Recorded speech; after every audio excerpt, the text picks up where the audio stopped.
Hey guys, today I'm going to tell you how to ask questions on Instagram story. If you're using Instagram and you want to ask questions in your Instagram stories, let's see how can you do that. You have to simply open your Instagram app and here just go to the plus option to create a new story here. And just select the photo for your background.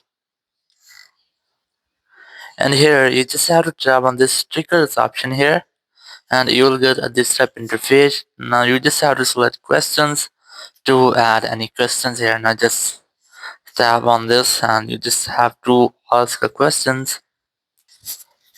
Let's say I'm gonna adding this one. Once I have added this question, just tap on done option here and just move it. You can also change background of your question or question bar by tapping on this circle or the colorful circle on the upper right. And once you have done, you have selected your background, just tap on done option here. You can zoom it, minimize it, or you can also resize it or move this if you want to.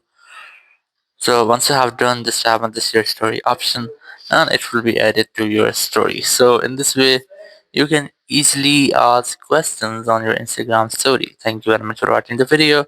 Until next video, bye bye.